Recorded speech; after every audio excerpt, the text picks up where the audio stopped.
ദാമ്പത്യം രചനാ സംഭാഷണം മൈഥിലി മിത്ര ഭാഗം 99. എൻ്റെ സ്കൂളിന് മുമ്പിൽ കിടന്ന് വിലസുന്നെന്ന് കേട്ടു. എന്താണാവോ കാര്യം? ഗോഡൌണിൻ്റെ മൂലയിൽ ഞെരങ്ങിക്കൊണ്ടിരിക്കുന്നവൻ്റെ കണ്ണുകളിലേക്ക് ഉറ്റു നോക്കിക്കൊണ്ട് ആദ്യമൊന്ന് ചിരിച്ചു. 3 വർഷത്തെ ജയിൽവാസത്തിന് ശേഷം അന്ന് രാവിലെ പുറത്തിറങ്ങിയതായിരുന്നു സുധി. അത് ചോദിക്കാൻ നീ ആരാടാ? മഹർഷിക്കുള്ള മറുപടി കൊടുക്കുന്നുണ്ടെങ്കിലും ഒരു ഭ്രാന്തൻ്റെ ചേഷ്ടകളായിരുന്നു സുധിയിൽ അപ്പോഴും. ഞാനാരാറ എന്നറിയാൻ അത് വിട്ടേക്ക്. പക്ഷെ നിന്റെ നടപ്പത്ര നല്ലതിനല്ലെന്ന് പറഞ്ഞു മനസ്സിലാക്കി തരാനാ ഞാനിപ്പോൾ വന്നേക്കുന്നത്. അവനൊന്ന് ചിരിച്ചു. എന്നിട്ട് പകയെരിയുന്ന കണ്ണുകളോടെ സുധിയുടെ മുൻപിലേക്ക് ചെന്നിരുന്നു.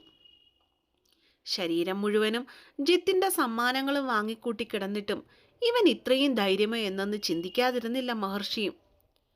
അതെൻ്റെ കൊച്ചാണ്, അവളെ കാണണ്ടെന്ന് പറയാൻ നീ ആരാടാ? ഞാൻ കാണും, ഇനിയും കാണും. വേണമെങ്കിൽ ഇനിയും അവളെ ഞാൻ. സുധിയെ അത് പറഞ്ഞു മുഴുമിപ്പിക്കാൻ ആദ്യം സമ്മതിച്ചില്ല. അതിനു മുൻപേ തന്നെ മഹർഷിയുടെ വയലും കൈകൊണ്ട് പുകഞ്ഞിരുന്നു. ആ, സുധിയുടെ മുഖം ഒരു വശത്തേക്ക് കോടിപ്പോയി.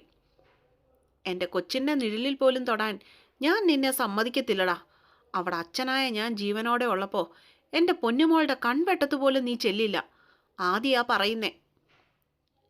സുധിയെ വലിച്ചെടുത്ത് ചുവരിലേക്ക് ചേർത്ത് നിർത്തി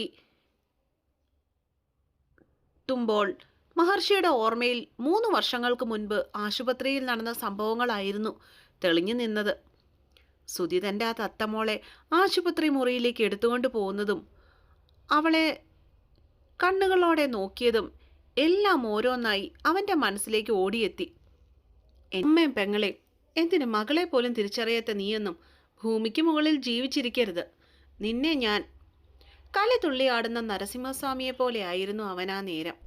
കണ്ണുകളിൽ നിന്നും തീ പാറിച്ച് വലിഞ്ഞു മുറുകിയ മുഖവുമായി താണ്ഡവം തുള്ളുന്നവനെ കണ്ടതും ഗോഡൌണിൽ നിന്ന് ജിത്ത് പോലും ഭയപ്പെട്ടുപോയിരുന്നു ആ നേരം. എൻ്റെ മോളും എൻ്റെ ദേവിയും ജീവിക്കണം. നിന്നെപ്പോലെയുള്ള ഒരുത്തനെ പേടിയില്ലാതെ ജീവിക്കണം. അതിന് എന്താ സുധിയെ, വേദനിക്കുന്നുണ്ടോ നിനക്ക്? എൻ്റെ പൊന്നുമോള് അന്ന് നിലവിളിച്ച് കരഞ്ഞില്ലേ? അവൾ എത്ര പേടിച്ചിട്ടുണ്ടാവടാ മോനെ അന്ന്. ജീൻ ജനിപ്പിച്ച കുഞ്ഞായിരുന്നല്ലോടാ അവള്. എങ്ങനെ തോന്നിയടാ എൻ്റെ പൊന്നിനെ? ബാക്കി അവൻ പറഞ്ഞില്ല. ആദ്യം അപ്പോഴേക്കും കരഞ്ഞു പോയിരുന്നു. ഇല്ലടാ, ഈ ആദ്യം ഒന്നും മറക്കില്ല. എൻ്റെ കുടുംബത്തിന് നേരെ വരുന്ന ഒന്നിനെയും ഞാൻ വെറുതെ വിടില്ല. അലറി ജിത്തേ, പൊടുന്നനെ ആദ്യം ഉച്ചത്തിൽ വിളിച്ചു.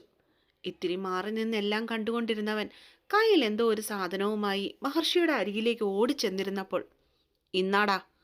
കയ്യിലിരുന്ന ഒരു പൊതി ആദിയുടെ കയ്യിലേക്ക് ജിത്ത് വെച്ചു കൊടുത്തു. ഇനി ഒരിക്കലും ഇവൻ്റെ കണ്ണ് ഒരു പെണ്ണിനെ കാണുമ്പോഴും തോന്നരുത്. സുധിയുടെ അഴിഞ്ഞുകിടന്ന ഉടുമുണ്ട് നൊടിയിടയിൽ മഹർഷി ഒരു വശത്തേക്ക് പറിച്ചെറി. നീ കരയണം, ഇനിയും നീ കരയണം. കാരണം എൻ്റെ ദേവി നീ മൂലം ഒരുപാട് അനുഭവിച്ചതാ. എൻ്റെ പെണ്ണിനെ നീ. അതുകൊണ്ട് ഞാനിതങ്ങ് എടുത്തേക്കുക. ദേഷ്യത്തിൻ്റെ മൂർധന്യാവസ്ഥയിലായിരുന്നവൻ കയ്യിലിരുന്നത് കൊണ്ട് സുധിയെ ചെടുത്തു. എൻ്റെ കുടുംബത്തിൽ കയറി കളിക്കാൻ നോക്കിയ മോനെ, ഞാനുണ്ടല്ലോ. കാവുമ്പാട്ടെ ആദിദേവ് അഴിച്ചു വെച്ചോന്നും നീയായിട്ട് ഇനിയും എടുത്തിടിപ്പിക്കരുത്. അവൻ്റെ വിരൽക്ക് വിരൽ ചൂണ്ടി പേടിപ്പെടുത്തുമ്പോൾ മഹർഷിയുടെ കണ്ണുകൾ ദേഷ്യത്താൽ കുറുകിയിരുന്നു.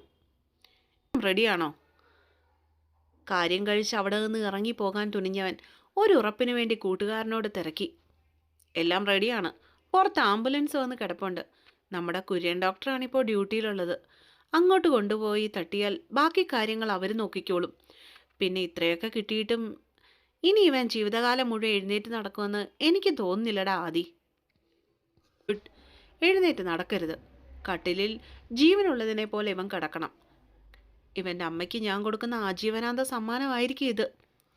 ഒരിക്കൽ കൂടി തറയിൽ കിടന്ന് ഞെരങ്ങുകയും മൂളുകയും ചെയ്യുന്ന സുധിയെ ഒന്ന് നോക്കിയിട്ട് ആദി അവിടെ നിന്നും ധൃതിയിൽ ഇറങ്ങിപ്പോയി. ഇതെന്താ ആദ്യമായിട്ടാ ഷർട്ടില്? ഇതെവിടെ ഉണ്ടാക്കാൻ പോയതാ നിങ്ങൾ? പിന്നെ ഈ പണി തുടങ്ങിയോ? രാത്രി വൈകി വീട്ടിൽ കയറി ചെന്നവൻ്റെ ഷർട്ടിൽ കണ്ട ചോരപ്പാടുകൾ കണ്ടതും ദേവിക്ക് ഭയം തോന്നി. എൻ്റെ ദേവി, ഒന്ന് പതിയെ പറയടി, ആരേലും കേൾക്കും. അവളുടെ ശബ്ദം പുറത്തേക്ക് കേൾക്കാതിരിക്കുവാൻ വേണ്ടി മഹർഷി അപ്പോൾ തന്നെ മുറിയുടെ വാതിൽ അകത്തു നിന്ന് അടച്ചു കുറ്റിയിട്ടിരുന്നു. ആദ്യേട്ടൻ ഓരോന്നും പറഞ്ഞ് ഒഴിയാൻ നിൽക്കണ്ട. എനിക്കിപ്പോൾ അറിയണം, ഇതെവിടെ വഴക്കിന് പോയതാ നിങ്ങൾ? അവൾ വീണ്ടും ചെക്കൻ്റെ മുമ്പിൽ കയറി നിന്നു സങ്കടത്തോടെ. എൻ്റെ ദേവി, നീ ഒന്ന് സമാധാനപ്പെട്. ഞാൻ ആദ്യം പോയി കുളിച്ചിട്ട് വരാം, അത് കഴിഞ്ഞിട്ട് പറയാം ബാക്കി കാര്യങ്ങൾ.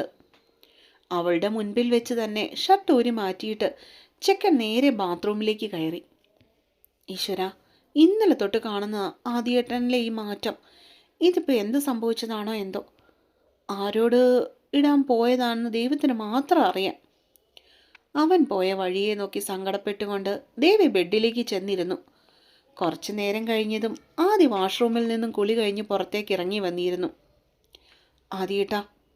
അവനെ കണ്ടതും ദേവിക പ്രതീക്ഷയോടെ അവൻ്റെ മുഖത്തേക്ക് വീണ്ടും നോക്കി. നിന്റെ അടുത്തേക്ക് തന്നെയാണ് ഞാൻ വരുന്നേ, കിടന്ന് കാറാതെ ദേവി. കയ്യിലിരുന്ന തോർത്ത് ഒരു കസേരയിലേക്ക് വിരിച്ചിട്ടിട്ട് അവനാട് ഉടുത്തിരുന്ന കാവിമുണ്ട് മടക്കി കുത്തിക്കൊണ്ട് ദേവികയുടെ അരികിലേക്ക് ചെന്നിരുന്നു. ആരോട് ഉണ്ടാക്കിയിട്ടാ വന്നേ? ഇതൊക്കെ നിർത്തിവെച്ച സ്വഭാവമല്ലായിരുന്നോ? പിന്നെന്തിനാ ഇപ്പോൾ? സങ്കടം കൊണ്ട് അവളുടെ കണ്ണുകൾ നിറഞ്ഞൊഴുകി. ഹാ, കരയാതെ പെണ്ണെ, നിന്റെ ആദ്യേട്ടൻ തെറ്റായ കാര്യങ്ങളൊന്നും ചെയ്യില്ലെന്ന് നിനക്കറിയില്ലേ ദേവി? അവൻ ആ പെണ്ണിൻ്റെ ഇരു കണ്ണുകളും തുടച്ചു കൊടുത്തിട്ട് അവളെ തൻ്റെ നെഞ്ചിലേക്ക് പൊതിഞ്ഞു പിടിച്ചു. പിന്നെന്താ സംഭവിച്ചേ? എനിക്ക് പേടിയാവുന്നുണ്ട് കേട്ടോ. അവൾ അവൻ്റെ നെഞ്ചിൽ മുഖമിട്ടുരുട്ടി. സുധി ജയിലിൽ നിന്നിറങ്ങി. അവനെ ഒന്ന് കാണാൻ പോയതാ ഞാൻ. വളരെ ശാന്തതയോടുകൂടി ആദി പറഞ്ഞു കേൾപ്പിച്ചു. സുധിയോ? എപ്പോ? അതിന് ആദ്യേട്ടൻ അയാളെ കാണാൻ എന്തിനാ പോയേ? ദേവിക ഒരു ഞെട്ടലോടെ അവനെ മുഖമുയർത്തി നോക്കി. ആ നോട്ടത്തിൽ തന്നെ 1000 ചോദ്യങ്ങൾ അവൾ തൊടുത്തു വിടുന്നുണ്ടായിരുന്നു. ഇച്ചിരി ഒരു കടം വീട്ടാനുണ്ടായിരുന്നു, അത് വീട്ടാൻ വേണ്ടി പോയതാ. അത് കൊടുത്തു കഴിഞ്ഞപ്പോൾ എനിക്കും സമാധാനം, കിട്ടി ബോധിച്ചപ്പോൾ അവനും സമാധാനം. ദീൻ ആദ്യ അവളുടെ നെറ്റിയിൽ തൻ്റെ ചുണ്ടുകൾ മൃദുലമായി അമർത്തി. ആദ്യേട്ടാ, അവനെ എന്താ ചെയ്തേ? എന്തിനാ അവൻ്റെ അടുത്തേക്ക് ആദ്യേട്ടൻ പിന്നെയും പോയത്? ഇതൊന്നും നമുക്ക് വേണ്ടെന്നേ. ദേവിയുടെ മുഖത്ത് നിറയെ പേടിയായിരുന്നു. എൻ്റെ ദേവി, നീ ഇങ്ങനെ പേടിക്കാതെ. ദേ ഇങ്ങോട്ട് നോക്കിയേ. നിൻ്റെ ആദ്യേട്ടൻ ഒരിക്കലും അവൻ്റെ അടുത്തേക്ക് ഇനി പോകില്ല. ഇത് ഞാൻ നിനക്ക് തരുന്ന വാക്കാ. പിന്നെ അവൻ ഇങ്ങോട്ട് ഞാനൊരു പണി കൊടുത്തിട്ടുണ്ട്. അതിൻ്റെ പേര് ഇനിയൊരു പ്രശ്നവും ഉണ്ടാകുകയില്ല. ഇത്രയും പോരെ എൻ്റെ ദേവിക്ക്? ആദ്യം അവളുടെ മുഖം കൈക്കുമ്പിളിൽ കോരിയെടുത്തുകൊണ്ട് ചോദിച്ചു. മതി, പേടിച്ചിട്ടാ ഏട്ടാ. എനിക്ക് ഏട്ടനില്ലാതെ ആരാ ഉള്ളേ? ഏട്ടന് വല്ലതും പറ്റിയ ഞാൻ എന്താ? അവളുടെ കണ്ണുകൾ വീണ്ടും നിറഞ്ഞു തുളുമ്പി. എൻ്റെ ദേവി, നിൻ്റെ ഒരു കാര്യം. അവളെ ചേർത്ത് പിടിച്ചുകൊണ്ട് തന്നെ കട്ടിലിലേക്ക് മറിയുമ്പോൾ മഹർഷിക്ക് അവളെ ഞെക്കിപ്പിട്ടിക്കാനുള്ള സ്നേഹം തോന്നിപ്പോയിരുന്നു. അപ്പോൾ അടുത്ത ഒരു പാട്ടോടുകൂടി ദാമ്പത്യം കഴിയുകയാണ്. നിങ്ങൾ തന്ന സ്നേഹത്തിനൊക്കെ ഒരുപാട് നന്ദിയുണ്ട് കേട്ടോ. അപ്പോൾ അടുത്ത പാട്ടുമായിട്ട് നാളെ വരാവേ. അതുവരെ എനിക്ക് വേണ്ടി നിങ്ങൾ കാത്തിരിക്കണം. നാളെ വലിയൊരു പാട്ട് ആയിരിക്കും തരുന്നത്. ഇന്നത്തേത് കുഞ്ഞു പാട്ടാണെന്നും പറഞ്ഞ് ആരും പരിഭവപ്പെടരുത് കേട്ടോ.